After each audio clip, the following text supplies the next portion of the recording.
बिस्मिल्लाहिर्रहमानिर्रहीम।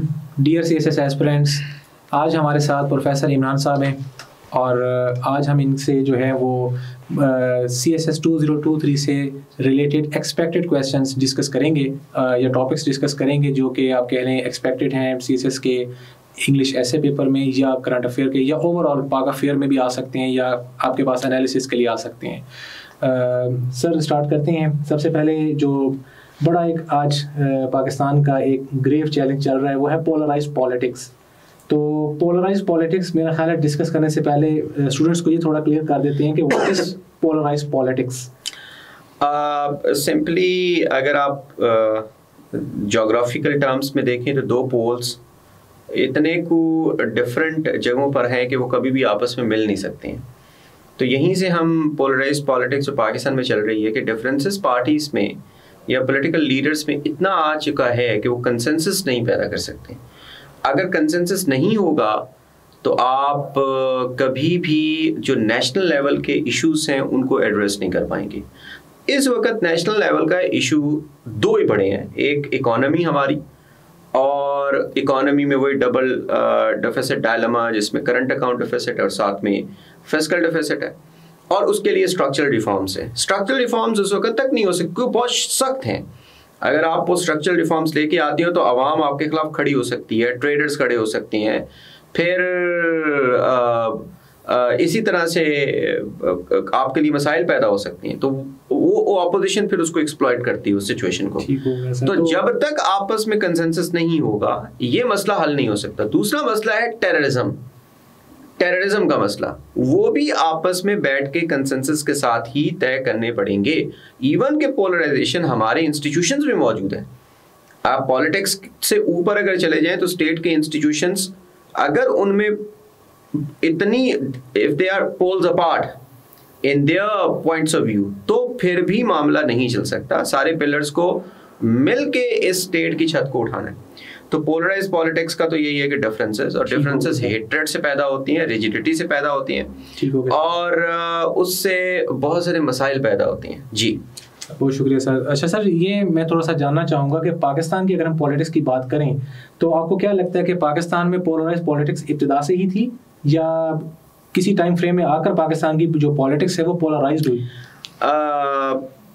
उमर इसमें एक शुरू से ही पाकिस्तान जब बना था और हमने डेमोक्रेसी को अडॉप्ट किया, हमने सोचा कि हम पार्लियामेंट्री डेमोक्रेसी को अडॉप्ट करेंगे। कायदे आज़म भी the founder of Pakistan, he was a great proponent and exponent of parliamentary democracy. उनका ड्रीम था कि पाकिस्तान में हो, लेकिन पार्लियामेंट्री डेमोक्रेसी का एक आप समझें कि उसकी एक नीड है, उसकी प्रीरेक्विजिट है कि प्रोसेस को चलते रहना चाहिए। जो डेमोक्रेटिक प्रोसेस है उसको अगर बार बार रोका जाए, जैसे कि आसमा जहांगीर बोलती होती थी, मेरे ख्याल आसमा जहांगीर नहीं, जी आसमा, हाँ, वो कहती होती थी कि एक पौधे को आप बार बार उखेड़ते हैं और फिर आप उसको इल्जाम लगाते हैं कि ये पनप भी नहीं रहा, ये फल फूल भी नहीं रहा। अब पाकिस्तान में जो इलेक्शन का प्रोसेस है वो 1947 से लेकर कब पहले इलेक्शन हुए? जनरल इलेक्शन दिसंबर 1970 में हुए। ठीक हो गया। यानी कि कितने सालों के बाद आपके जनरल इलेक्शन हुए? More than 2 decades। हाँ, उस इलेक्शन के बाद क्या हुआ? मुल्क टूट गया। एक ट्रेजेडी। क्यों मुल्क टूटा? क्योंकि कंसेंसस ही नहीं पैदा। इतनी पोलराइजेशन थी, पॉलिटिकल पार्टीज इतनी मैच्योर ही नहीं हो पाई थी। पॉलिटिकल पार्टीज और हमारी पॉलिटिकल लीडरशिप इतनी वो शोधपन उस वक्त था कि हमने असेंबली का इजलास मुनक्कद होने ही नहीं देना बंगालियों का।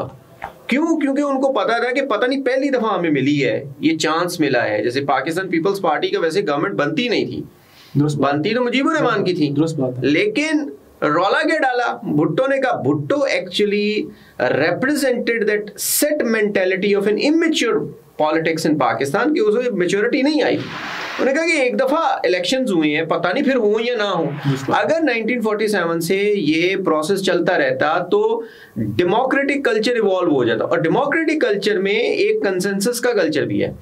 आप टॉलरेट करें, आप अपने मुखालिफिन के साथ मिलके बैठें, आप कंसेंसस के साथ एक गवर्नमेंट बनाएं, आप कहें जी ठीक है आपकी बारी है, हम 5 साल के लिए कोई नहीं, पिछली दफा हमने ले ली थी, अगले 5 साल हम आप ले लें, उसके बाद ज़ाहिर है हमारा भी रोल होगा एज एन अपोजिशन, लेकिन चूंकि ये पॉलिटिकल प्रोसेस नहीं चल रहा था तो उसका नुकसान मुल्क टूट जाता है। यानी पोलराइज्ड पॉलिटिक्स से जो डेमोक्रेसी को तो नुकसान होता ही होता है, मगर मुल्क की असास को भी खतरा हो जाता है। इतनी मतलब आप देखें कि मसला क्या है, हमारे इंतहाई पुअर इंस्टीट्यूशंस, हमारे इतने मसाइल, पूरा दिन बल्कि कितने घंटे पाकिस्तान ब्लैकआउट रहता है और कितनी दफा हो चुका है।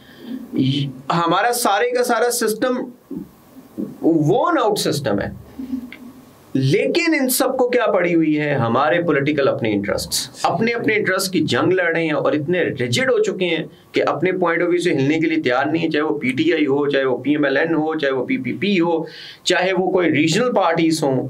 तो इससे जो नेशनल इश्यूज हैं, जो आम लोगों के मसाइल हैं, मैन इन द स्ट्रीट जो है वो अपने मसले को लेके आता है तो उसको पता चलता है कि इनके अपनी रौले नहीं खत्म हो रहे।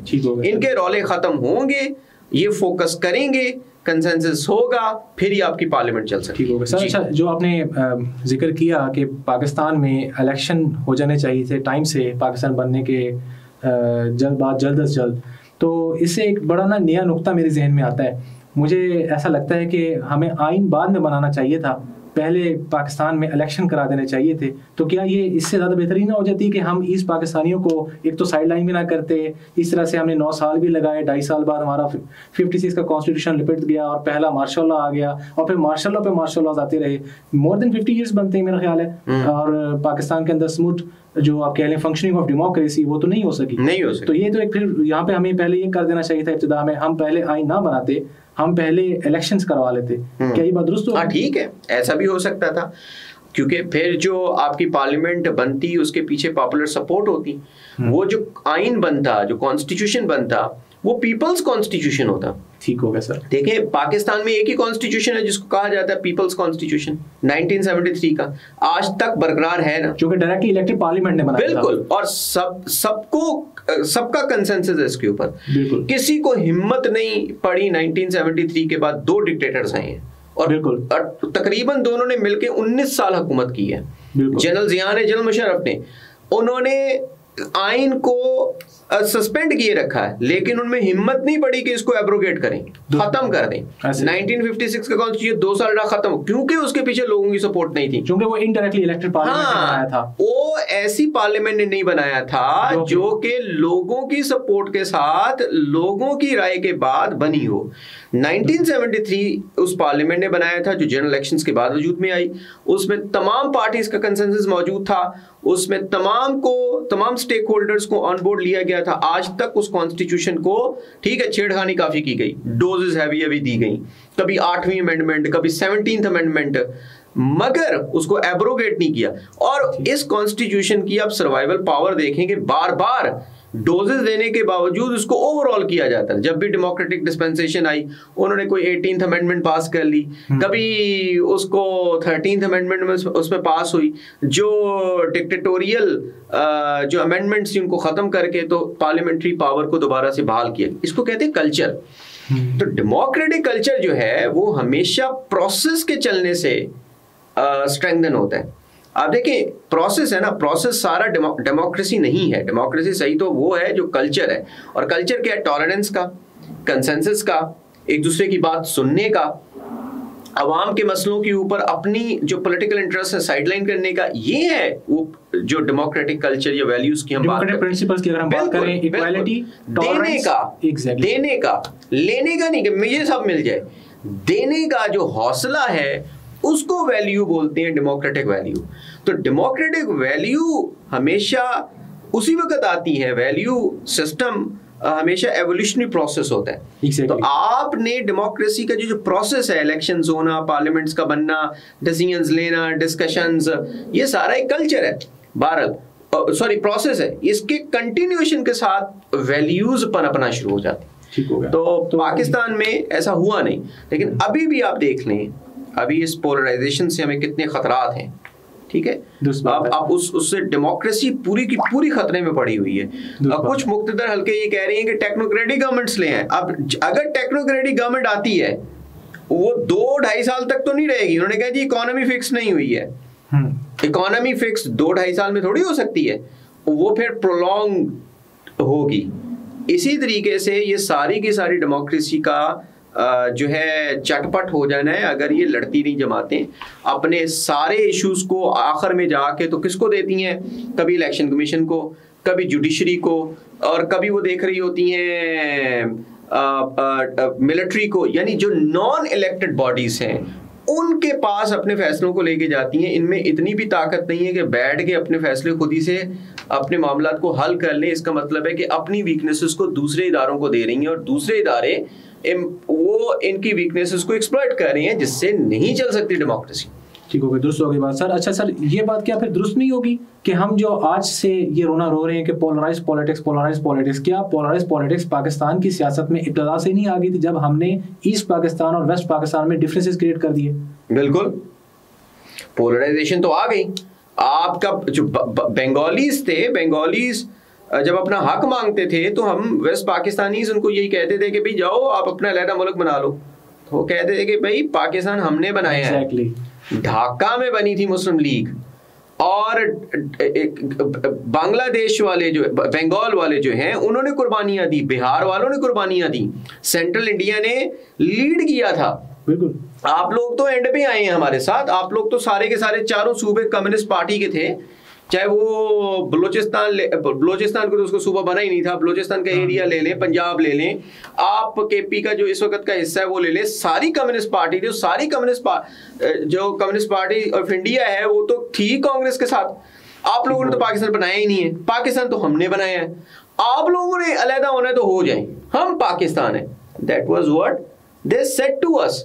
लेकिन हमने उनको ज़ाहिर मजबूर इतना कर दिया कि उन्होंने कहा जी ये तो हमें कॉलोनाइज करने के चक्कर है। बार ये जो पोलराइजेशन है, आप टॉलरेट नहीं करते हैं दूसरे को, रंग और नस्ल की बुनियाद के ऊपर आप फैसले करते हो, तो इससे फिर रीजनलिज्म बढ़ती है। जब पोलराइजेशन होती है तो फिर रीजनलिज्म जब रीजनलिज्म बढ़ेगी, सॉरी आपकी बात काट रहा, जब रीजनलिज्म बढ़ेगी तो ऑटोमेटिकली ये बात तो ऑब्वियस है कि फिर एथनिसिटी भी तो प्रमोट होगी। कह सकते हैं कि एथनिक पॉलिटिक्स प्रमोट होगी, और जब एथनिक पॉलिटिक्स का आगाज होगा तो एथनिसिटी, हम कहते हैं ना कि वो जरूरी नहीं है कि वो थ्रेट ही हो, वो अपॉर्चुनिटी भी हो सकती है। बिल्कुल हो सकती है, क्योंकि वो तो डिपेंड करता है कि हम एथनिक ग्रुप्स को डील कैसे करें। व्हेनेवर हम जब भी एथनिक ग्रुप्स को नेशनल डिसीजन मेकिंग मॉडल में लेकर आएंगे और उनको सेटिस्फाई रखेंगे, उनकी जो बेसिक डिमांड्स हैं उनको जब हम फुलफिल करते रहेंगे साथ साथ, उनको इग्नोर नहीं करेंगे, तो मेरा ख्याल है इस ऐसी सूरत में अपॉर्चुनिटी है। और जब हम उनको मुसलसल डिप्राइव्ड ऑफ रखेंगे तो मेरा ख्याल है कि वो थ्रेट बन जाएगी।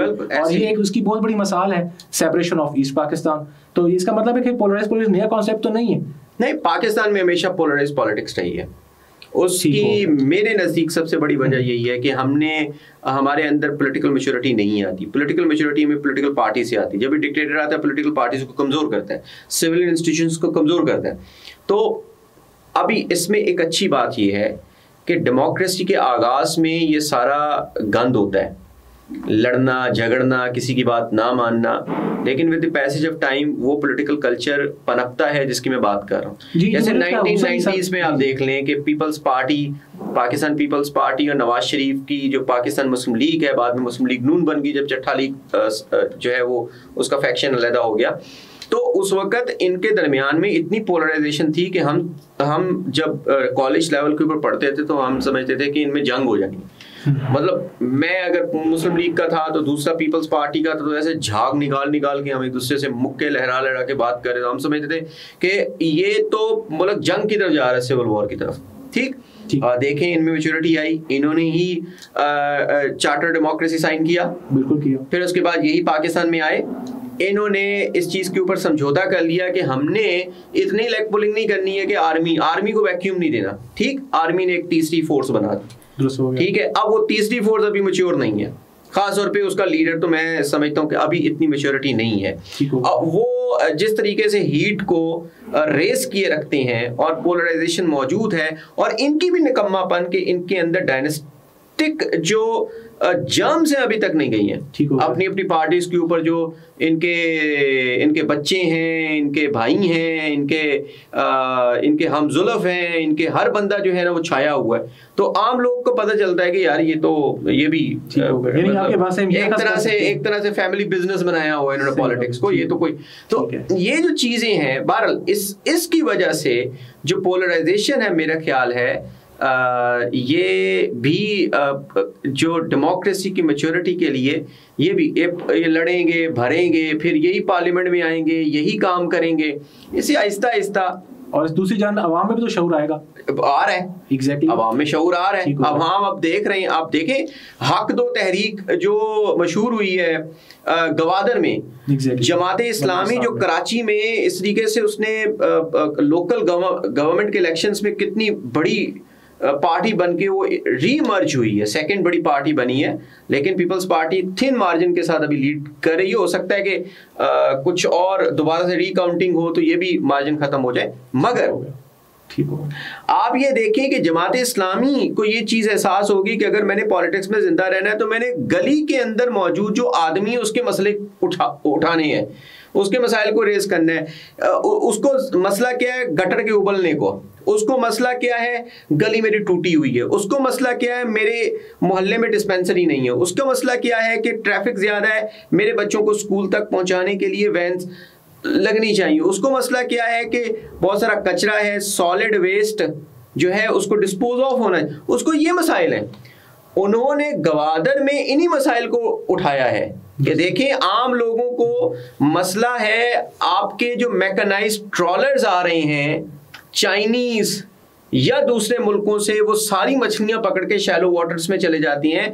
यहाँ के रहने वाले मछेरे जो कि ट्रेडिशनल बोट इस्तेमाल करते हैं वो चंद मील तक किलोमीटर नॉटिकल माइल्स तक जा सकते हैं, वहां से मछली पकड़ते हैं और वहां पे ट्रॉलर सारी मछली पकड़ के ले जाती हैं। इनको वो मसला है, इनको पानी का मसला है, इनको इलेक्ट्रिसिटी का मसला है। तो जो कॉमन मैन है उसकी बात को उन्होंने रेस किया है। आप जमात इस्लामी देखें वो रीमर्ज हो गया सामने आ रही है। तो आप जब पोलराइज पॉलिटिक्स में होते हैं और आप में पोलराइजेशन होती है तो ये मसाइल आपके कहीं दब जाती हैं, आप इनके ऊपर बात नहीं करते हो। आप क्या बात करोगे, आप करोगे मोहसिन नकवी तो मेरा दुश्मन था, उसको केयरटेकर लगा दिया गया। आप क्या बात करोगे, आप कहोगे फलाना चोर है, या वो कहेंगे कि ये बेवकूफ है। तो आप कैसी बातें कर रहे हैं? आम आदमी को मसला क्या है कि मैंने सब्जी का बिल कैसे देना है, आम आदमी को मसला ये है कि मैंने बिजली का बिल कैसे देना है। तो ज़ाहिर है इस सारी पॉलिटिक्स में, जो पोलराइज पॉलिटिक्स में, ये मसाइल कहीं पीछे रह जाते हैं। अच्छा सर, तो मैं फिर आपकी बात से ये सारी इस नतीजे पे पहुंच रहा हूँ, आपके ख्याल से जो मुझे महसूस होता है वो ये है कि जमहूरियत का हुस्न ही ये है कि जमहूरियत अपना रास्ता खुद बनाती है। रास्ता खुद बनाती है। ठीक हो गया। अच्छा सर, एक और इम्पॉर्टेंट एस्पेक्ट है और मुझे महसूस होता है कि शायद इस बार 2023 में CSS के एसए में या करंट अफेयर कहीं पूछ लिया ना जाए, तो उसको भी ज़रा थोड़ा सा हम अपने एस्पिरेंट्स के लिए हाईलाइट कर देते हैं। वो एस्पेक्ट ये है कि पोलराइज पॉलिटिक्स को हम पाकिस्तान में कैसे मिनिमम लेवल पर ला सकते हैं, मतलब इस पर हम कैसे कंट्रोल कर सकते हैं कि पाकिस्तान के अंदर पोलराइज पॉलिटिक्स को हम कन्वर्ट करके हम नेशनल इश्यूज को अभी आपने खुद ही से बात की है कि डेमोक्रेसी अपना रास्ता खुद ही बनाती है। डेमोक्रेसी ऐसी चीज़ है जैसे कोई चश्मा पहाड़ों से निकलता है, अपना रास्ता बनाता है, आप उसके ऊपर बंद बांधेंगे तो रुक जाएगा, आप उसको रोकेंगे तो रुक जाएगा, लेकिन उसको रास्ता बनाने दें वो खुद ब खुद समंदर में तब्दील हो जाता है। ठीक है। तो डेमोक्रेसी भी इसी तरीके से अपने वैल्यू सिस्टम के साथ जाके मिलती है जब वो कंटिन्यू रहती है। तो जैसे आपने खुद ही से बताया और पहले भी मैंने इसका जिक्र किया है कि इसको रुकने नहीं देना, ये चलती रहे, खुद ही अवाम में मैच्योर अवेयरनेस आएगी। एक आम आदमी जिसको वोट देता है वो इस काबिल होगा कि उसको अकाउंटेबल ठहराए। वोट तो मैंने दिया इमरान खान को और गालियां मैं निकाल रहा हूं मुस्लिम लीग को या पीपल्स पार्टी को, क्योंकि मुस्लिम लीग और पीपल्स पार्टी अगर कोई गवर्नमेंट में नहीं है तो मुझे उससे पूछने का हक नहीं है, वो अपोजिशन में बैठे हुए हैं, अपोजिशन वाले अपना काम करते हैं। मुझे इमरान खान से या PTI वाले से पूछना है क्योंकि मेरा वोट बहुत कीमती था, उसके पास बैठा हो, उसके पास है, तो मैंने अब अकाउंटेबल उसको ठहराना है कि तुमने 3.5 साल में मेरे लिए क्या किया। दुरुस्त हो गया सर। ये कहते हैं अवेयरनेस। ठीक हो गया। सही, ठीक है सर। दूसरे नंबर पर जब आप ये सिस्टम चलेगा तो आप देखिएगा खुद ही कंसेंसस। 2013 एक इलेक्शंस हुए थे, उस इलेक्शंस के बाद मैं पहली दफा मुझे होप पैदा हुई डेमोक्रेसी के हवाले से। इतनी टॉलरेंस कि नवाज शरीफ वगैरह की गवर्नमेंट पंजाब में, सिंध में पीपल्स पार्टी की गवर्नमेंट, बलूचिस्तान में नेशनलिस्ट गवर्नमेंट 2.5 साल के लिए, भी 2.5 साल के बाद उनके बाद इनकी अपनी मुस्लिम लीग नून के होनी थी, केपी में पीटीआई की गवर्नमेंट। सही, ठीक है, 4 सूबों में डिफरेंट गवर्नमेंट्स और सेंटर में मुस्लिम लीग की गवर्नमेंट। इसी को 1970 के बाद जो चला था, मुल्क टूट गया, उसके बाद जो पाकिस्तान पीपल्स पार्टी गवर्नमेंट बनी तो बलूचिस्तान में बर्दाश्त नहीं हुआ, उन्होंने फौरन ही वहां पे गवर्नर राज नाफिज कर दिया। गवर्नर राज नाफिज किया तो रिबेलियन फूट पड़ी। ऐसा ही हुआ था ना। उस वक्त टॉलरेंस कम थी ना, उस वक्त टॉलरेंस कम थी। अभी देखें टॉलरेंस है। 2013 के बाद के जो डिस्पेंसेशन बनी है पूरे पाकिस्तान में, वो अलहदा बात है। स्टेट के जो इंस्टीट्यूशन है मुख्तदर हल्के, वो बीच में बहुत सारी इंटरफेरेंस ना करते तो प्रोसेस चलता रहता। तो सब ने मिलके क्या किया, इतनी टॉलरेंस तो थी ना जो फेडरल गवर्नमेंट की थी कि उन्होंने बर्दाश्त किया। तो यही टॉलरेंस आहिस्ता आहिस्ता फिर आगे चल के और मैच्योरिटी लेके आएगी और पोलराइजेशन खत्म होगी। ठीक हो गया, बहुत शुक्रिया सर। मेरा ख्याल है कि अब ये टॉपिक काफी हद तक हमारे एस्पिरेंट्स को क्लियर हो गया होगा।